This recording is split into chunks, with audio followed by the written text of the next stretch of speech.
Hey, Robert Mitchell here, and welcome to episode 3 in the Christianity for Doubters series, Christian Mythbusting. If you're new here, I am an author, a martial artist, a seminarian, and a deacon in the old Catholic tradition. So, episode 1 of the series was when we talked about the meaning crisis. So we'll do a quick recap. Episode 1 was we talked about the meaning crisis, and we talked about the need for meaning in the world today. We talked about how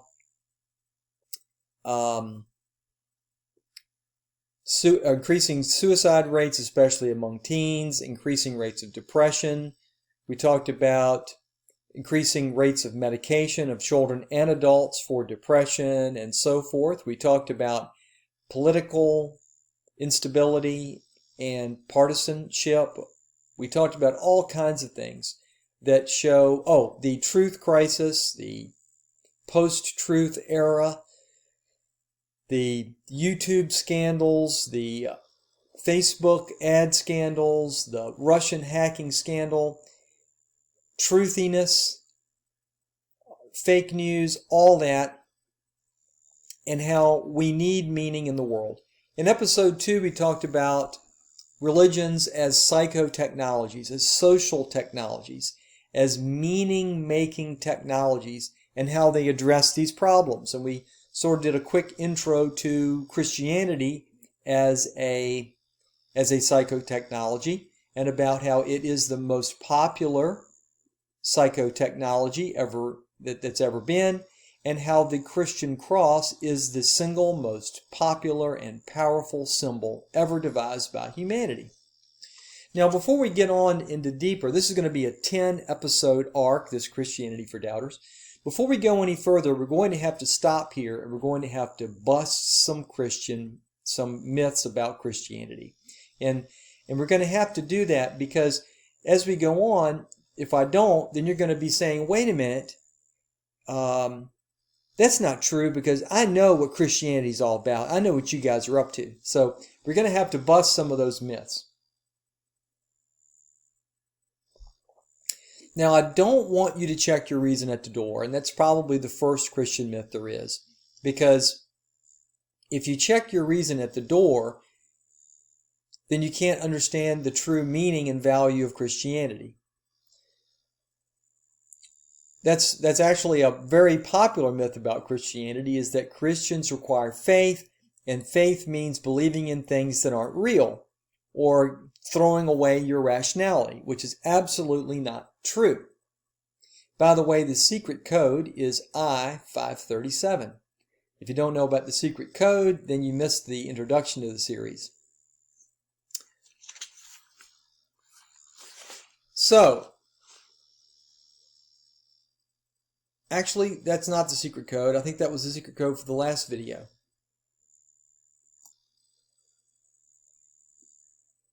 No, that's right. It's I-537. So, we don't want you to check your faith at the door. It turns out that Christians are not blind automatons, and that faith is definitely not believing in things that aren't real without proof. There's a reason why Christians call themselves witnesses. So, let's go ahead and just dive into this thing. First of all, there's an excellent chance that if you have an objection to Christianity or a problem with it or a criticism of it, there's a 99.99% chance that someone's already said that or already had that criticism.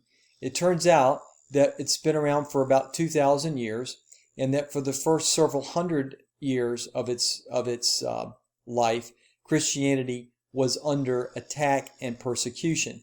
Christians are really good at refuting your objections, and so despite the fact that there are lots of objections, there's a lot of really great books out there.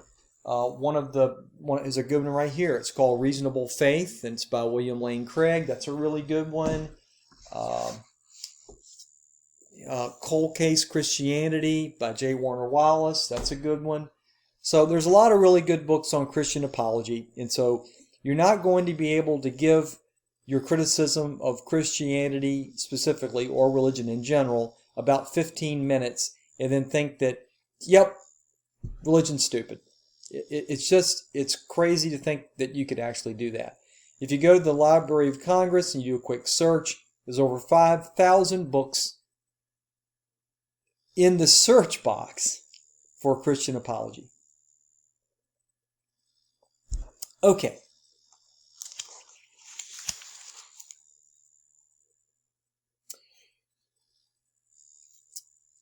First myth, we don't need religion or Christianity because people can just be good.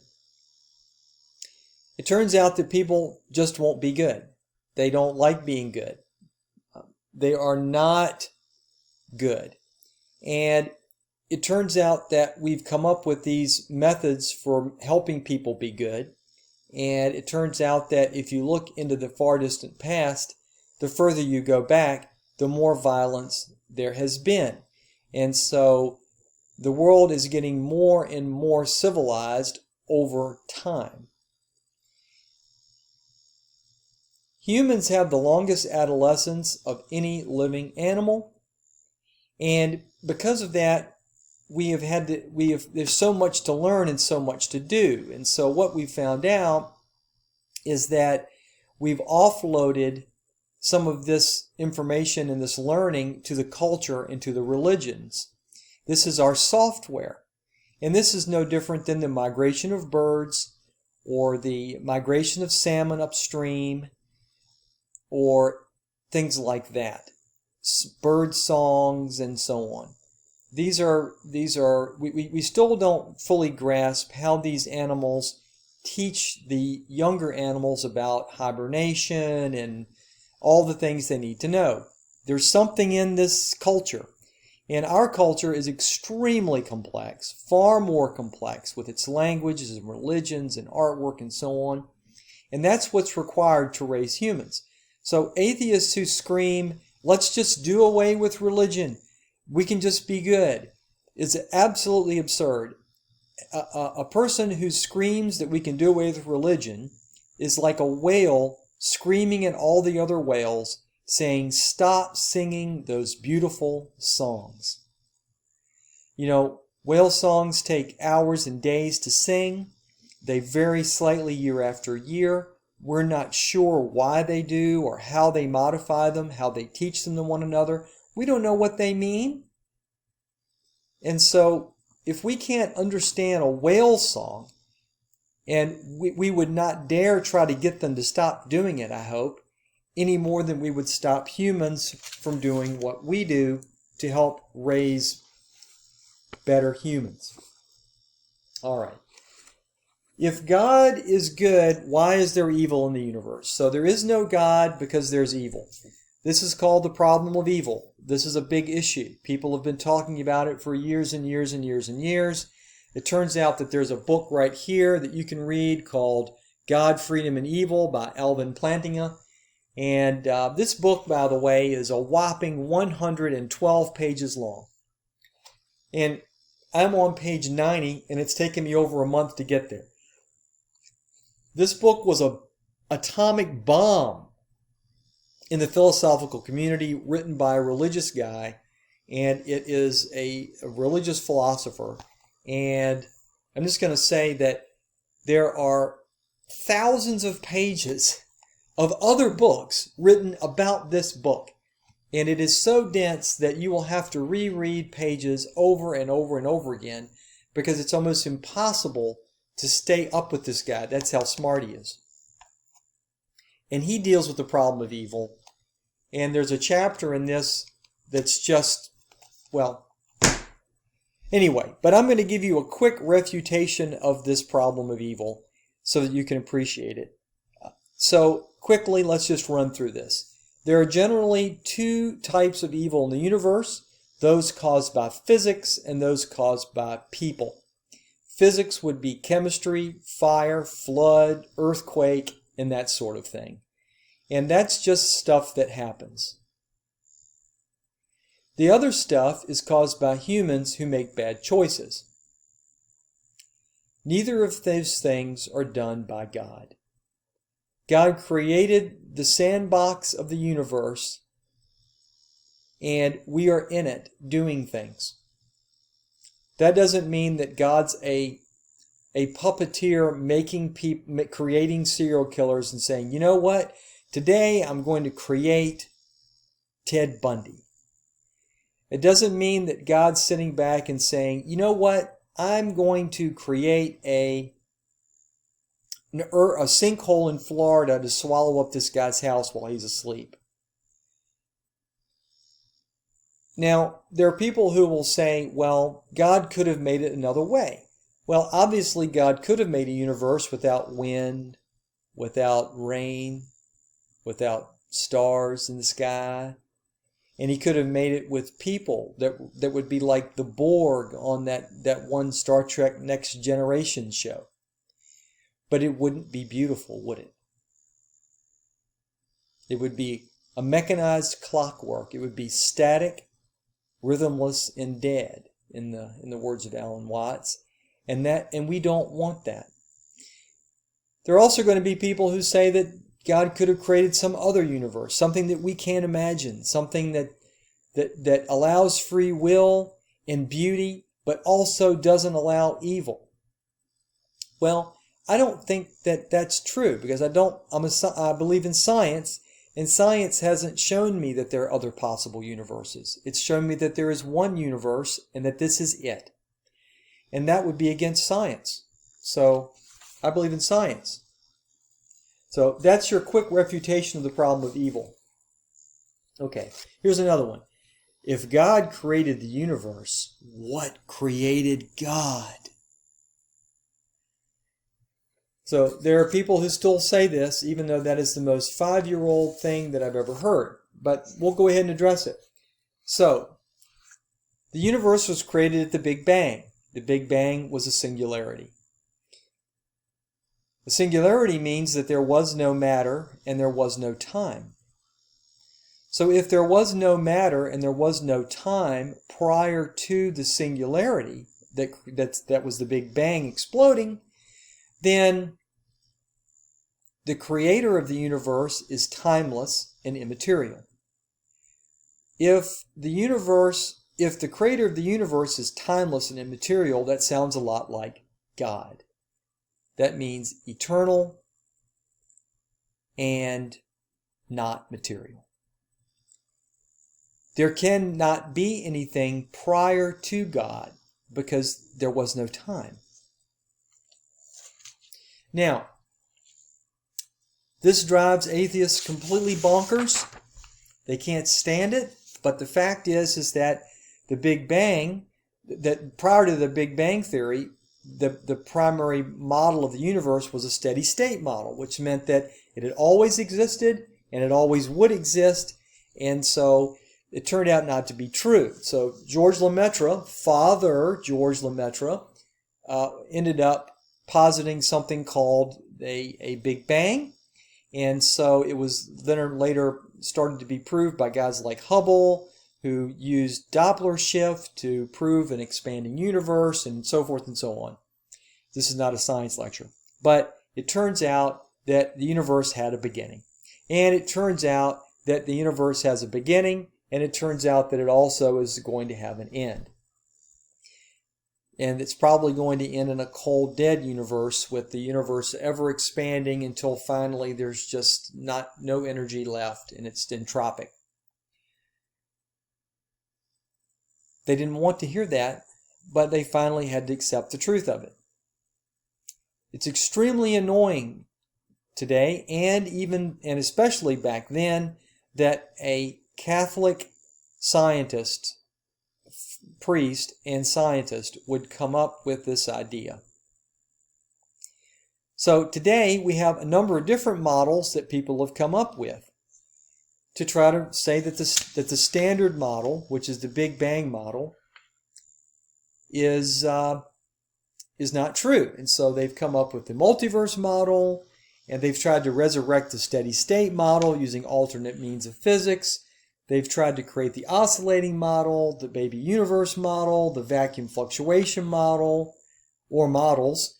the chaotic inflationary model, the quantum gravity model, and all of these possible origins and or endings of the universe are more absurd than the idea of God. They're preposterous, they're unproven, and they're unscientific.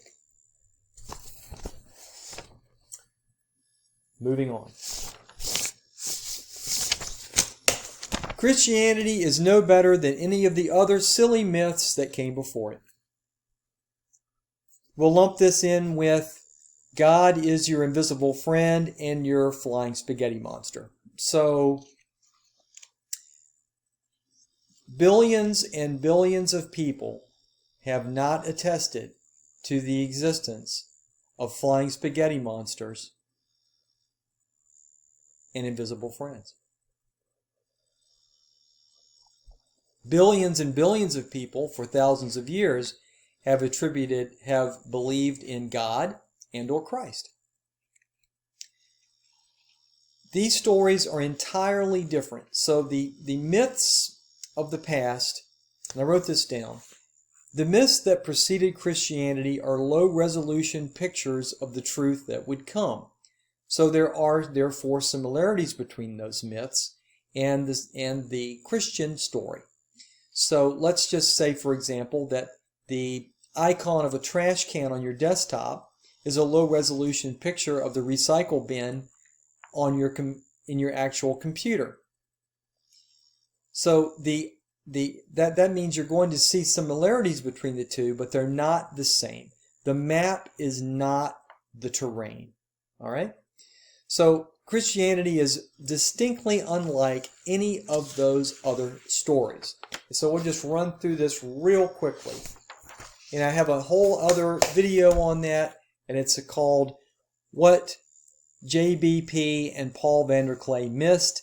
And it's all about Yehetzel Kaufman and his theories about monotheism in his book from 1967.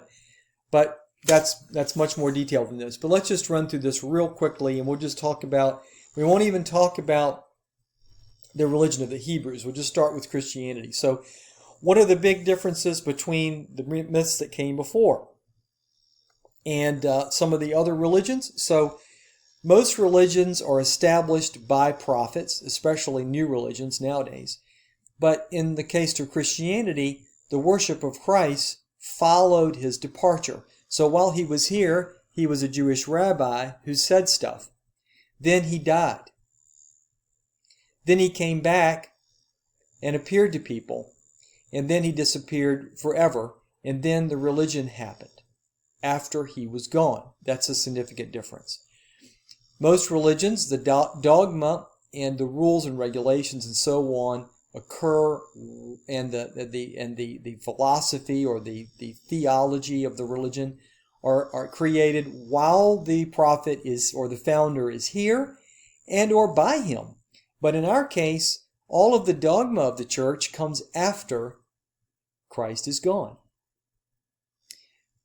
In most cases, the followers canonize and raise up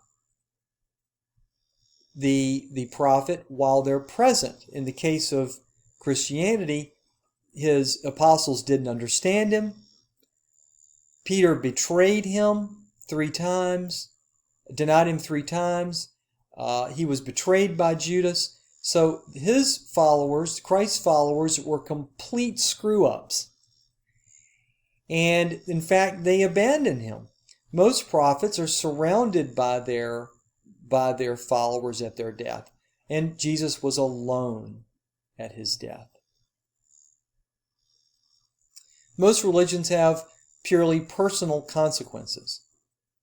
In the case of Christianity, it has cosmic consequences. So there are consequences for the world, for the universe, and for everyone, not just for the followers of the religion. And then most religions are bound by time. But in the case of Judeo-Christian viewpoint, God and Christ are outside time. So in most mythologies, these mythologies have characters gods that have a beginning, they have an end, they even have children. They were children themselves. They have origin stories, they have ending stories. The Norse gods all die at Ragnarok. So that's different. But in Christianity, God He is the Alpha and the Omega, the beginning and the ending. He has no childhood. He has no origin story. He is the uncaused cause of the universe. And this is very important because God has no sphere of influence. So there are gods of war and lightning, and there's gods of thunder, and there's gods of communication and learning and all kinds of things. Moon gods, sun gods, and so on. But God is the God of history. History itself. All right. Moving on.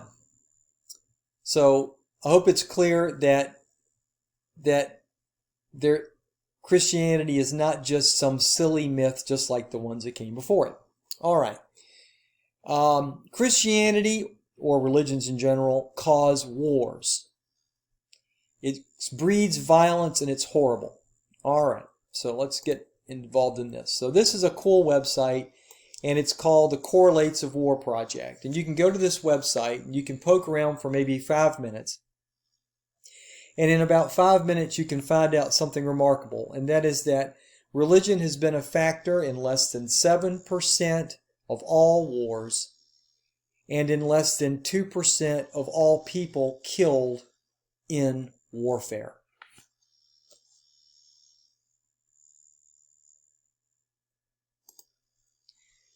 That's just silly, and so we're not going to spend any more time on that.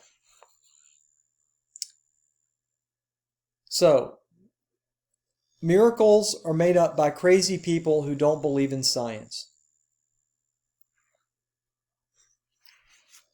That's absolutely not true. I believe in science. I also believe that something very miraculous happened in the unique person of Christ. We're going to get into this in great detail later, but I want to just play this little video for you because I think it's amazing. And this is a little video that is on a great channel called the C.S. Lewis Doodle channel, and you should really enjoy this, I hope, anyway. Religion and Science by C.S. Lewis. Miracles, said my friend. Oh, come. Science has knocked the bottom out of all that. We know now that nature is governed by fixed laws. Didn't people always know that? Said I. Good Lord, no, said he. For instance, take a story like the virgin birth. We know now that such a thing couldn't happen. We know there must be a male spermatozoon. But look here, said I, St. Joseph. Who's he? Asked my friend. He was the husband of the Virgin Mary. If you'll read the story in the Bible, you'll find that when he saw his fiancée was going to have a baby, he decided to cry off the marriage. Why did he do that? Wouldn't most men? Any man would, said I, provided he knew the laws of nature. In other words, provided he knew that a girl doesn't ordinarily have a baby unless she's been sleeping with a man. But according to your theory, people in the old days didn't know that nature was governed by fixed laws. I'm pointing out that the story shows that St. Joseph knew that law just as well as you do. But he came to believe in the virgin birth afterwards, didn't he? Quite. But he didn't do so because he was under any illusion as to where babies came from in the ordinary course of nature. He believed in the virgin birth as something supernatural. He knew nature works in fixed, regular ways. But he also believed that there existed something beyond nature, which could interfere with her workings, from outside, so to speak. So, that gives you just a brief intro to just one small refutation of this idea that Christians just accept things without any proof or any sort of belief in science.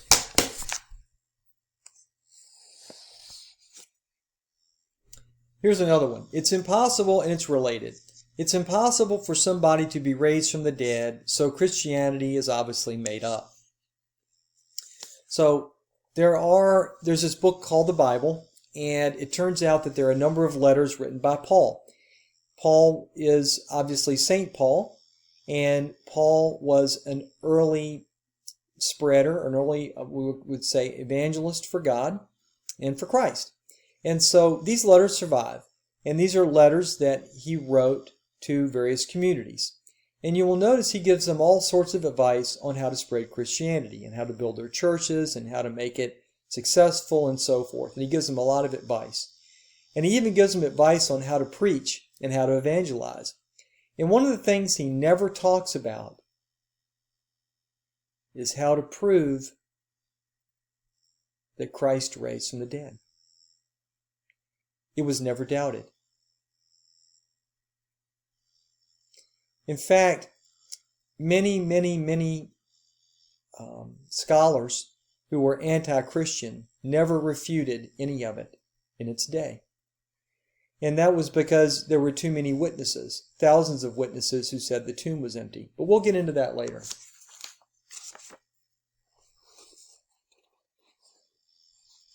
We're going to get into that in a lot of detail later.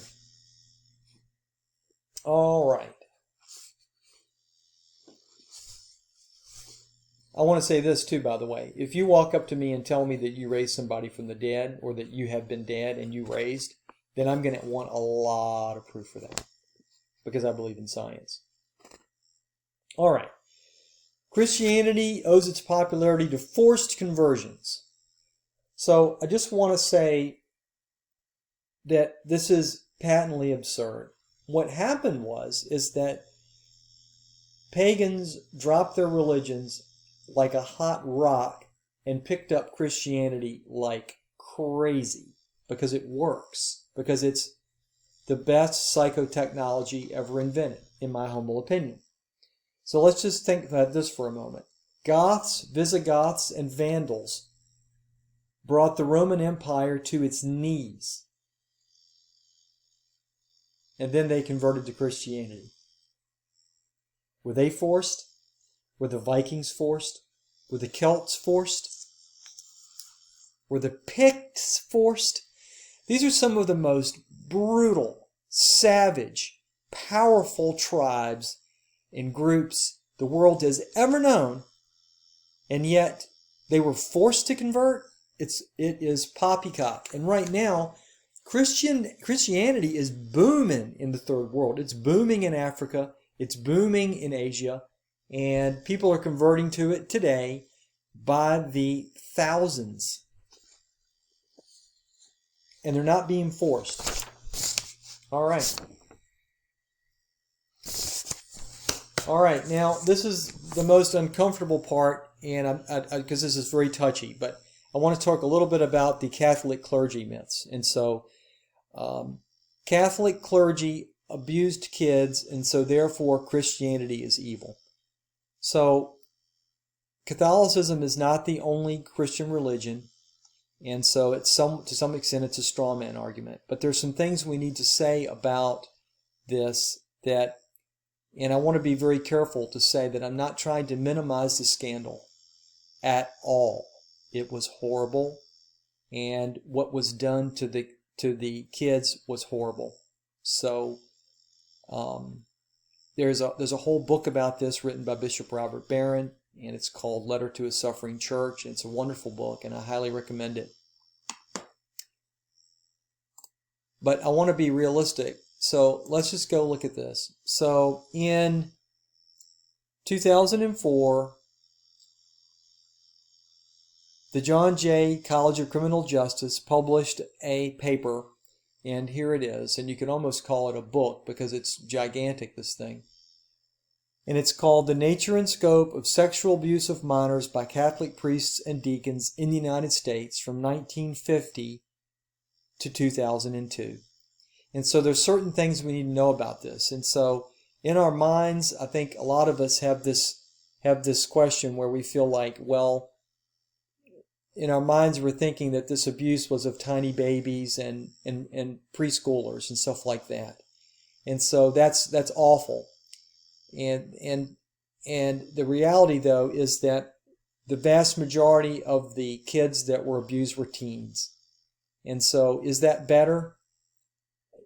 It's not ever good or better or less bad to differentiate. I'm just saying that I want the picture in your mind to be realistic of what actually occurred. Also, 70% of the allegations were prior to 1970, and so many of these accusations are quite old. And so the church had already made many changes through Vatican II, and so we want to be clear that when they actually happened, it wasn't like all of these allegations were made when the scandal blew up in around 2000 or during that time period. We also want to make it clear that the occurrences occurred on a Pareto scale, and what that means is that this happens in the population. There was no differentiation. So in other words, 80% of the allegations were against 20% of the perpetrators. So there were about 750 priests who accounted for 80% of the allegations. 750 priests accounted for the majority of them. There's something like 4,300 priests were alleged to have committed crimes. And it's also important to note that the prevalence of sexual abuse among Catholic priests, according to this study, was roughly equivalent, in fact, slightly less than one would have expected to see amongst public school teachers, scout leaders, and so forth. So it was not more prevalent than it was in any other group of people that has access to kids. Sadly, and it's a fact, and that is that predators who want access to kids will seek out jobs and volunteer opportunities that will allow them to have access to kids. And it's just unfortunate, and it happens.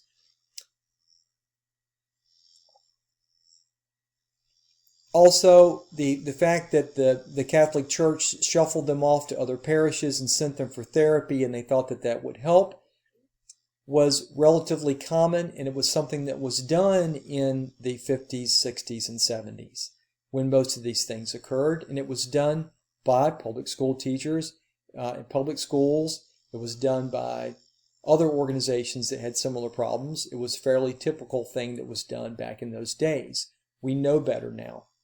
It's also important to note that as of today in the Catholic Church, you have to get all sorts of background checks now. There's a variety of things that have been done. The church now says that all priests, all accusations have to be reported to the police, so forth and so on. So it has largely been addressed by the church. And then the last thing I want to say about this is that the sheer irony in all this is that the reason why it was such a big scandal was because our expectations of the church were so high. And so we expected so much more, and we were let down. And it's that dissonance between our expectations and the scope of the problem that made it such a scandal. So we should ask ourselves, why did we expect more, and why were we so disappointed? Because we perceive the value and the beauty and the importance, and because the church that built the greatest cathedrals and does all this charity work and all this wondrous stuff, that there would be this cancer in it is what's so upsetting. So anyway, I just wanted to point out those few facts about the clergy abuse crisis and point out that those facts. I'm not trying to minimize it, but I also want to say that the whole story, the whole biblical story, the whole biblical teaching is that no one is immune to sin. No one is above sin or beyond sin. And there is nothing in it that says, there's nothing in any religious teaching that says that priests are perfect and that they will not commit sins. So let's move on. All right, so now we're going to get into some of these Christian belief myths. So there's all kinds of these things. We could go into great deal detail about these. We're just going to list off a few and try to refute them.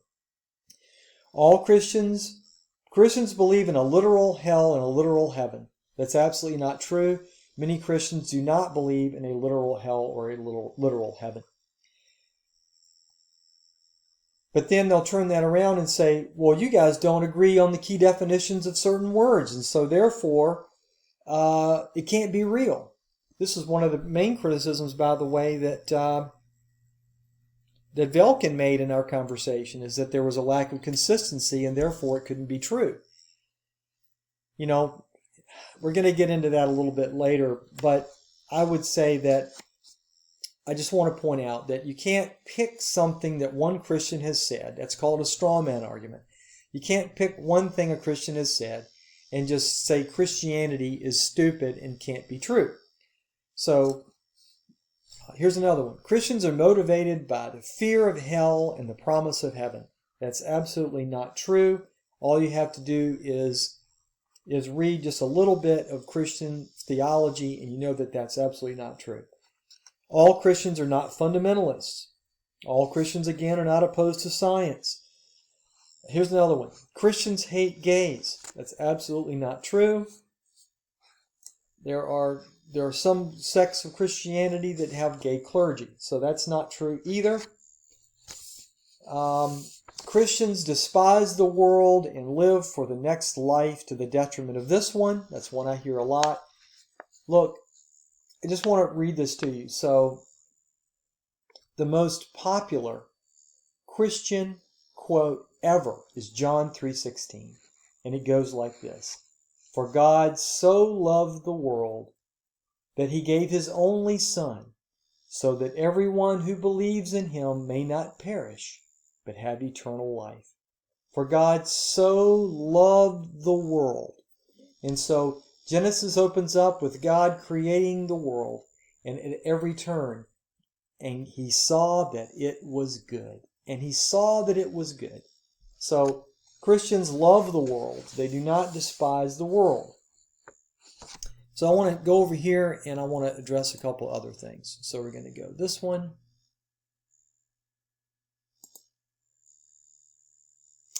So this is a page out of my Catholic Study Bible. And it's a comparison between the fundamentalist perspective on the Bible and the Catholic perspective on the Bible. And so, you know, and I hate hearing this. So Christians believe that the earth is flat. And Christians believe that the earth is only 6,000 years old. Are there some Christians that believe those things? Yes. But I just want to point out that this is actually in the Catholic Study Bible.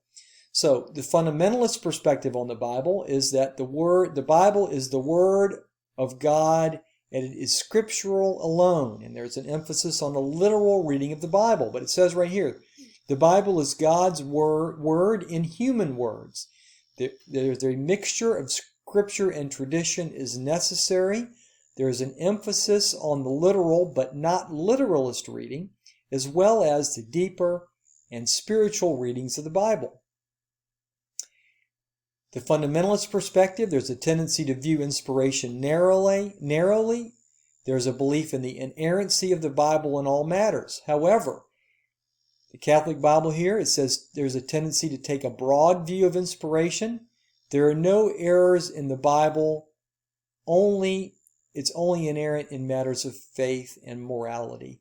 And so we rely on the church and in the church's guidance and teachings to tell us and to assist us in its interpretation. So, frequently in fundamentalism, there is interpretations taken out of context, but in this Catholic perspective, interpretations must be made in context, and especially in the context of the sacred canon. And so this goes on. And so let's just go down to the bottom here. Rejection of scientific, historical, critical methods of interpretation. That's a fundamentalist perspective. But the Catholic perspective, which is there are more Catholics, is the most popular denomination on earth, Christian denomination on earth, acceptance of scientific, historical, critical methods of interpretation of the Bible, among others.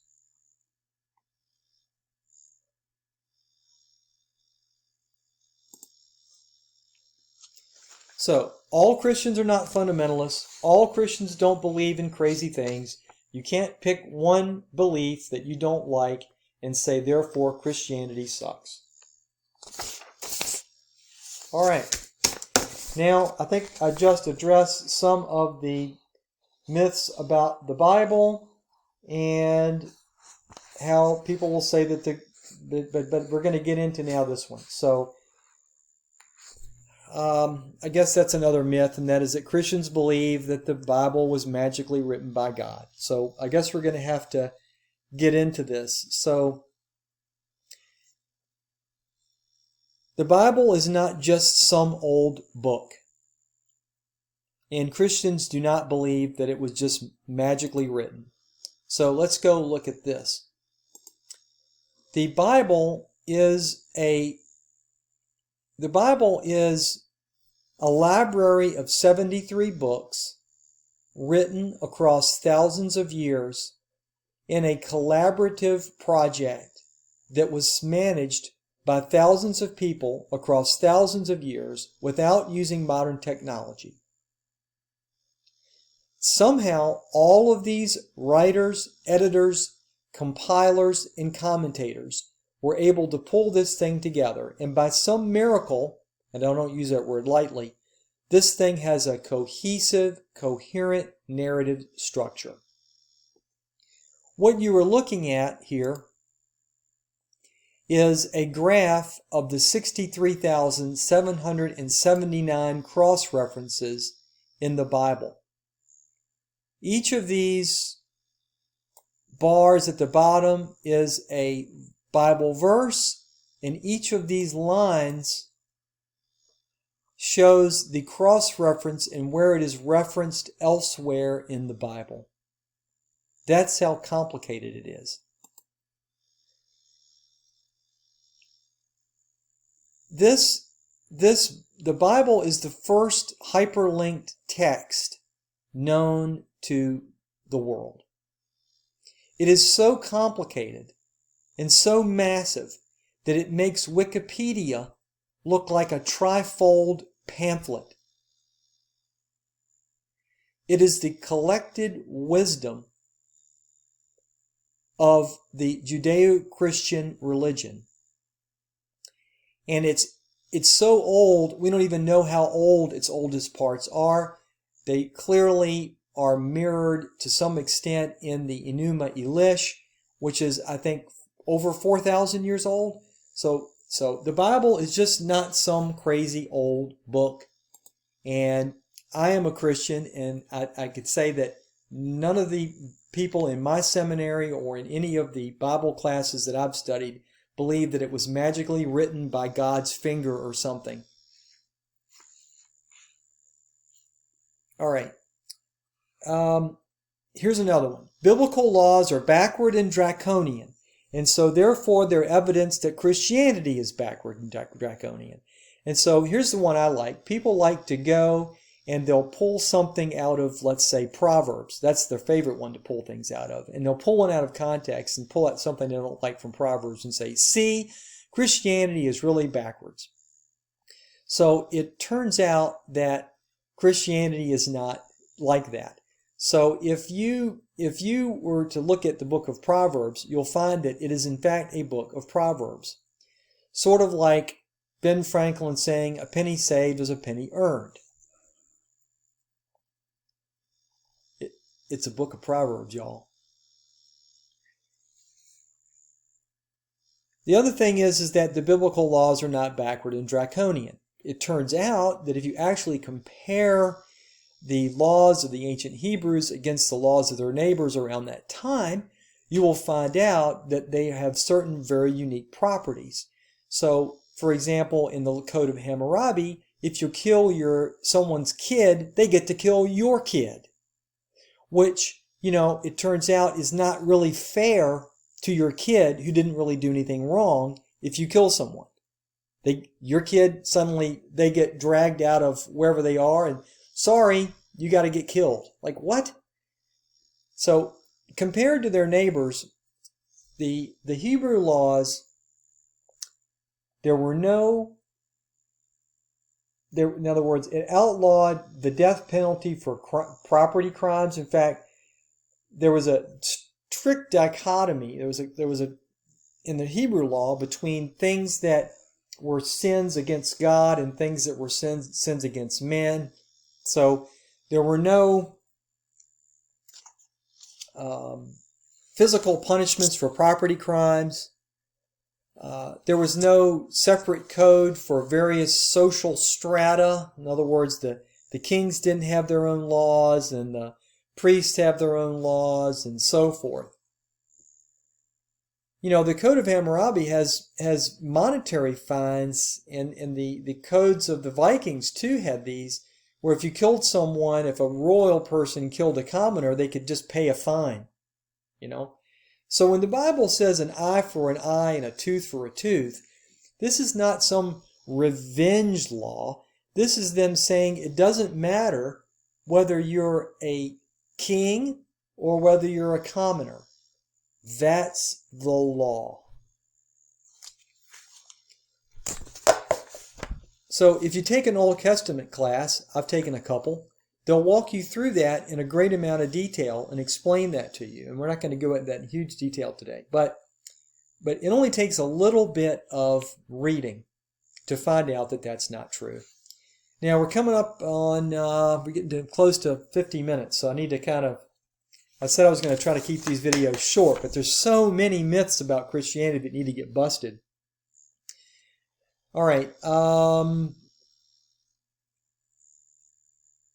just can't get over how progressive those laws were compared to their rivals at the same time.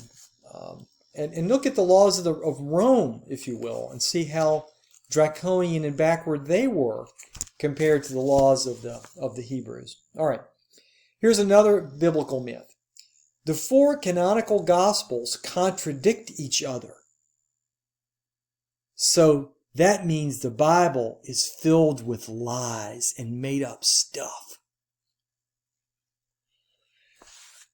So,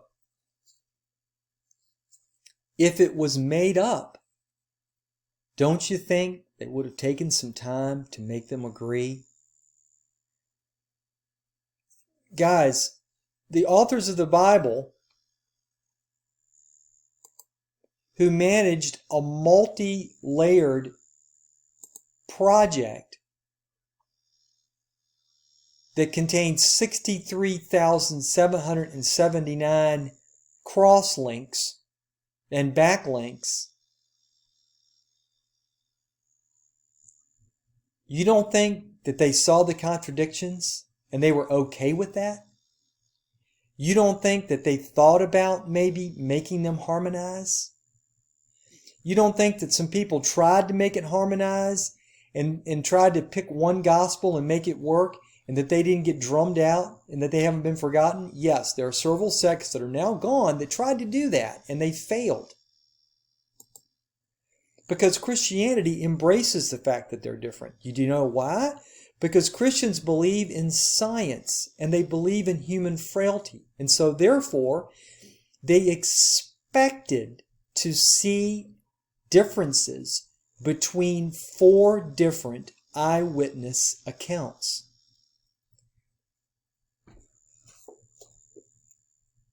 So J. Warner Wallace, in this book, Cold Case Christianity, talks about that in great deal. And he talks about how when he was an atheist, that he went to church and they asked him to read the Bible and he didn't want to go. One of his friends kind of roped him into going, and he goes to church, and then somebody says this year, maybe read the Bible because it's got some wisdom in it, and he starts reading it, and he starts to read the Gospels, and he goes, it's almost, this is what I would expect if I was if I was getting the eyewitness testimony of 4 different eyewitnesses?